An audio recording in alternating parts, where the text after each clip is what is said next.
Hey guys, I am Deepali Agarwal and welcome back to my YouTube channel for my scholar. So अभी तक हम लोग web development series में complete कर चुके हैं ये टॉपिक्स। अगर आपने इनको अभी तक नहीं पढ़ा है तो आप इनको यहाँ से चेकआउट कर सकते हैं। इस प्लेलिस्ट का लिंक आपको मिलेगा नीचे पिन्ड कमेंट में।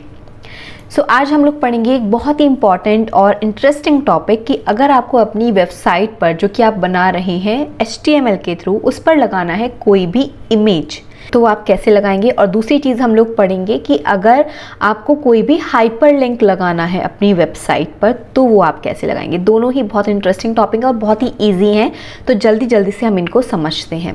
तो भाई अपना VS कोड यहाँ पर मैंने कर लिया है ओपन, और ये सेम फाइल है जो कि हमने लास्ट वीडियो में लास्ट छोड़ी थी। तो सबसे पहले हम लोग देखते हैं इमेज। अगर आपको अपनी वेबसाइट पर इमेज लगानी है तो ठीक है। तो इमेज के लिए हमारे पास एक टैग आता है IMG। IMG टैग है वो एक नॉन कंटेनर टैग है। शायद मैंने आपको लास्ट वीडियोस में भी बताया हो कि हमारे पास दो टाइप के टैग्स होते हैं, container tags and non container tags.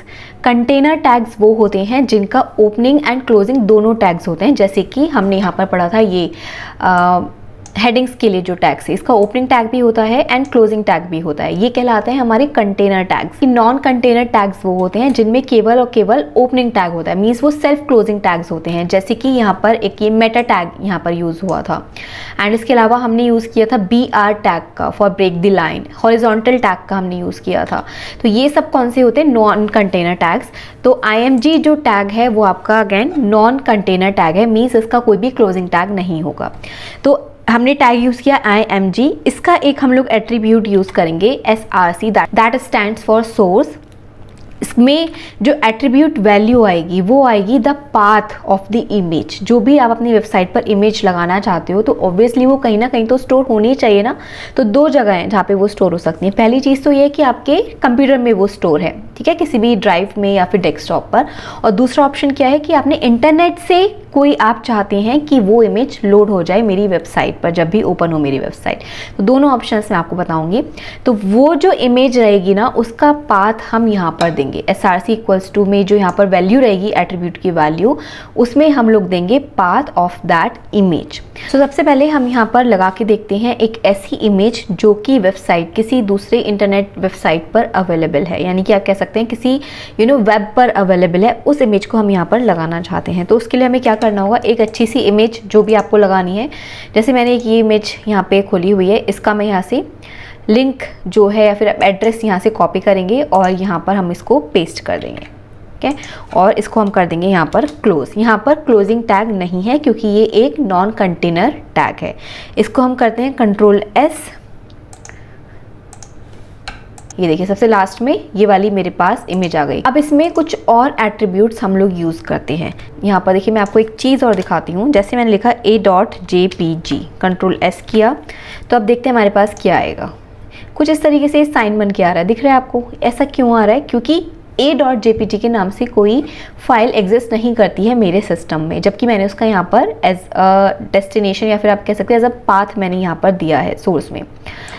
तो यहाँ पर जस्ट क्या वो छोटा सा सिंबल बन के आ गया कि इमेज नॉट फाउंड। तो उसके लिए अब हम कैसे बताएं कि भाई जो आपने इमेज का एड्रेस दिया है वो एग्जिस्ट नहीं करता है। तो उसके लिए हमारे पास एक एट्रीब्यूट होता है alt इज इक्वल्स टू। यहाँ पर आप कोई भी मैसेज लिख सकते हैं कि इमेज नॉट फाउंड, ऐसे करके हम लोग एक इमेज वो डाल देते हैं मैसेज। Ctrl+S करते हैं और ये देखिए अब क्योंकि इमेज वाली एग्जिस्ट नहीं करती थी तो ये वाला मैसेज यहाँ पर डिस्प्ले हो गया है, इमेज नॉट फाउंड। अब हम क्या करते हैं, जो ये मैंने कॉपी किया था एड्रेस, इसको मैं फिर से यहाँ पे पेस्ट करती हूँ, Ctrl+S करती हूँ। तो ये देखिए मेरे पास ये इमेज आ गई है, वो वाला मैसेज नहीं आया है। दैट मीन्स कि ये जो ऑल्ट में हमने मैसेज लिखा है ये एक ऑल्टरनेटेड मैसेज है। मीन्स कि अगर जो भी इमेज का आपने एड्रेस दिया है वो अगर एग्जिस्ट करती है तो ये वाला ऑल्ट वाला मैसेज डिस्प्ले नहीं होगा। बट अगर वो इमेज एग्जिस्ट नहीं करती है, इन दैट केस ओनली ये वाला मैसेज डिस्प्ले वहाँ पर किया जाएगा। ओके, एक और यहाँ पर होता है एट्रीब्यूट टाइटल के नाम से। Title is equals to house, जैसे मैंने दिया, ठीक है। Ctrl+S करते हैं तो देखो क्या होगा, ये देखो अब मैं इस इमेज में कहीं पर भी कर्सर लेके जाऊंगी तो ये मुझे हाउस देगा, यानी कि इस इमेज का जो टाइटल है वो हाउस है, ठीक है। तो ये चीज़ें आप कुछ सेट कर सकते हो यहाँ से। अब इसके अलावा यहाँ पर और भी कुछ एट्रीब्यूट्स होते हैं जिसमें कि हम विड्थ और हाइट की बात करते हैं, जो कि हम लोग यहाँ से चेंज कर सकते हैं। जैसे कि मैंने वैल्यू दी 300 और हाइट की वैल्यू दी मैंने 1000। देखते हैं क्या आएगी वैल्यू।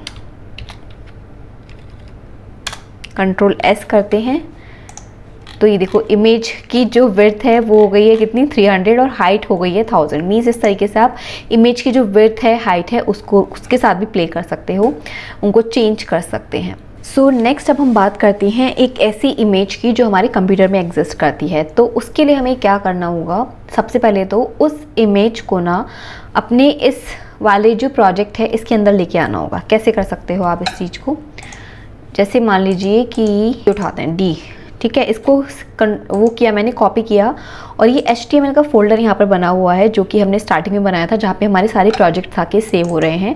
ये देखो हेलो वर्ल्ड प्रोजेक्ट पे हम काम कर रहे हैं ना, तो इसी में जाके मैंने उस वाली इमेज को पेस्ट कर दिया है। ठीक है, अब अगर आप यहाँ पर देखोगे तो d.png यहाँ पर इस प्रोजेक्ट में ओपन हो गई है। अब जस्ट आपको क्या करना है, यहाँ पर इसका नेम देना है, d.png हमने किया। और विड्थ और हाइट आपकी ऑप्शनल है, ऑल्ट भी ऑप्शनल है, इन सब के बिना भी आपकी इमेज ओपन होगी। तो कंट्रोल एस करते हैं और ये देखिए इमेज आपकी कुछ ज़्यादा ही बड़ी ओपन हो गई है। पूरी वेबसाइट पे सिर्फ यही चीज़ आ रही है और कुछ आ ही नहीं रहा है। अच्छा ही कंटेंट भी आ रहा है, ठीक है। बट अगर आप इसके साथ इसका दोगे सब कुछ विड्थ और हाइट तो आप एडजस्ट कर सकते हो ये सब चीज़ें।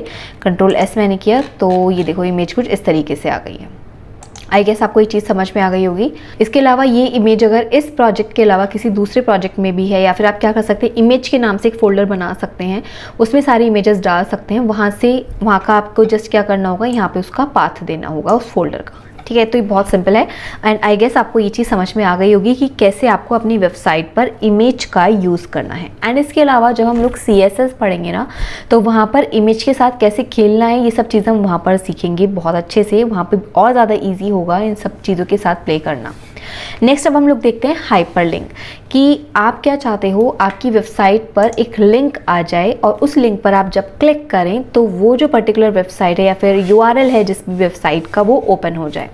कैसे कर सकते हैं, उसके लिए हम लोग यूज़ करते हैं एक टैग का, दैट इज़ एंकर टैग। ये एक आपका कंटेनर टैग है, यानी कि इसका क्लोजिंग एंड ओपनिंग टैग दोनों एग्जिस्ट करते हैं। एंकर टैग के लिए हमने A यूज़ किया है।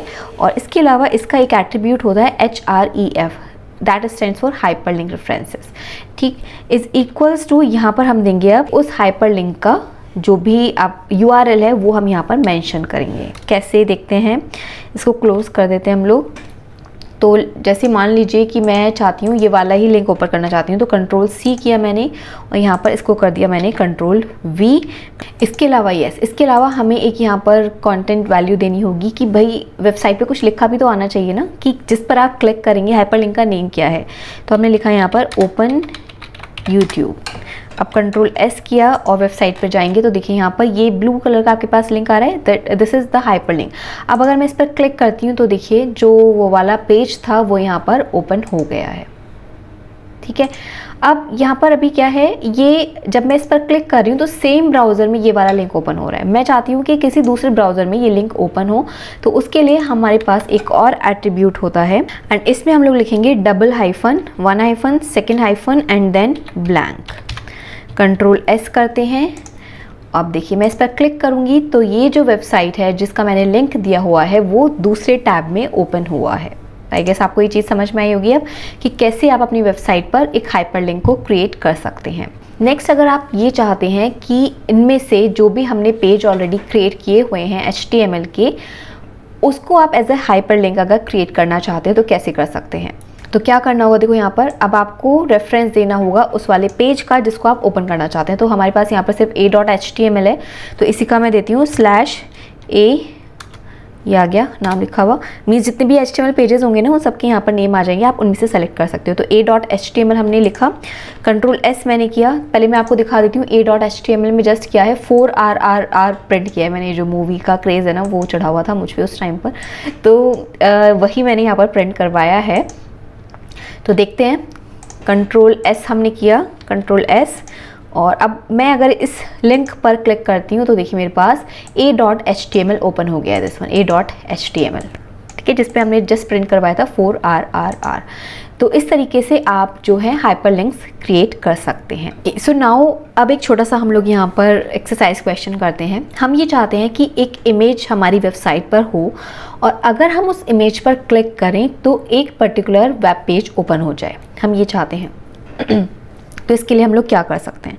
तो देखो भाई, इसके लिए मुझे पता है कि एक तो इमेज वाला टैग यूज़ होगा क्योंकि हम इमेज पर क्लिक करना चाहते हैं। दूसरी चीज़ एक हाइपरलिंक यानी कि एंकर टैग यूज़ होगा क्योंकि हम लोग चाहते हैं कि एक हाइपरलिंक वहाँ पर क्रिएट हो जाए। मतलब यहाँ पर एक तरीके से आप ये समझ लो कि इमेज को हम एज अ हाइपरलिंक यूज़ कर रहे हैं। बट इन दोनों को चीज़ों को हम लोग क्या करेंगे, एक जगह बांध के हमें रखना होगा। तो उसके लिए हम लोग पैराग्राफ का यूज़ करेंगे, पैराग्राफ टैग का। तो पैराग्राफ टैग के अंदर हम ये दोनों चीज़ें लगाएंगे। तो सबसे पहले हम लोग लगाएंगे हाइपरलिंक, ठीक है। एंकर टैग यूज़ करूँगी मैं। एंकर टैग में मैंने लगाया AHREF इज़ इक्वल्स टू, हम चाहते हैं कि youtube.com ओपन हो हमारा। एंड अब इसी एंकर टैग के अंदर, इसको क्लोज करने से पहले इसके अंदर ही हम लोग लगाएंगे इमेज का टैग। तो मैं यहाँ से इसको कॉपी कर लेती हूँ, बट इसकी विड्थ थोड़ी कम कर दूँ, अच्छा सा नहीं लग रहा है। 100x100 की कर देते हैं, ठीक है। तो समझ में आया हमने जस्ट क्या किया, पैराग्राफ टैग के अंदर हमने एंकर टैग और इमेज टैग दोनों लगाए हैं। Ctrl+S करते हैं और एग्जीक्यूट करके देखते हैं। तो ये हमारे पास एक इमेज आई है। अब ये मेरा क्या बन चुका है, एक हाइपरलिंक बन चुका है। तो देखो, अगर मैं इस पर कर्सर लेके आ रही हूँ ना, तो www.youtube.com ओपन लिखा हुआ आ रहा है इस पर। जब मैंने इस पर क्लिक किया तो ये देखिए इसी टैब में हमारे पास youtube.com ओपन हो गया है। मैंने यहाँ पर टारगेट एट्रीब्यूट का यूज़ नहीं किया है तो इसलिए ये सेम टैब में ओपन हुआ है। तो यहाँ पर आप टारगेट एट्रीब्यूट का यूज़ कर सकते हैं, जिससे जो www.youtube.com है वो दूसरे टैब में ओपन हो जाएगा। तो आई गेस आपको ये समझ में आया होगा। तो इस तरीके से आप इस तरह की वैल्यूज से प्ले कर सकते हो और यूज़ कर सकते हो इनका अपनी वेबसाइट में।